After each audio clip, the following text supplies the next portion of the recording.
parameter estimation problem in a bounded error context amounts to solving a set inversion problem. I have my real system and my model.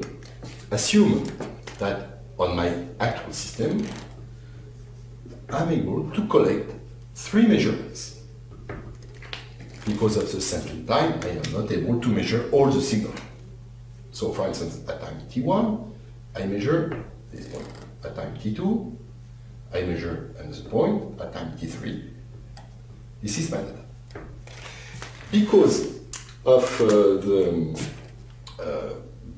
because of the noise, I am able to compute intervals, to get intervals which enclose all the unknown feasible output that should have been measured if no errors are exist.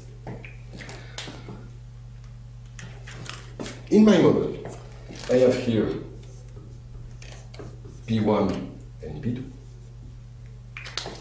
And if I take here a feasible parameter vector, then the corresponding trajectory will cross all my points. If I take an unfeasible trajectory, then at least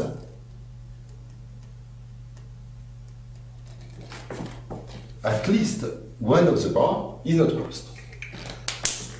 My simulator will make it possible to compute from P1 and P2 the 3 outputs corresponding to T1, T2, T3.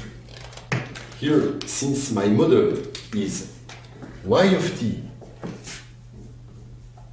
equal P1, A2, T, my simulator is a function f which takes P1 and P2 as input and will return the 3 outputs P1 exponential minus P2 times T1, P1 exponential to T2, and the same for P3.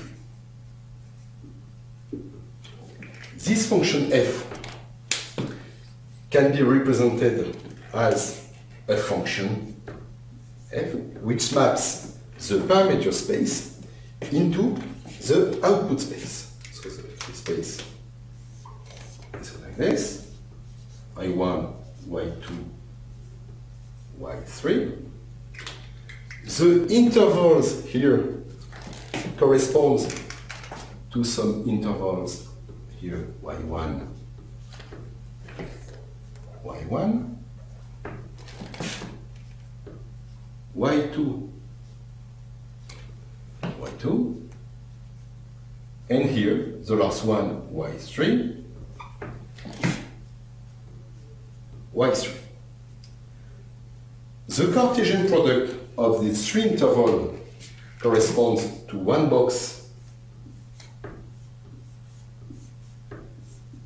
y, which is included in R3, and the feasible parameter vector corresponds to the set of all p that are mapped via this simulator function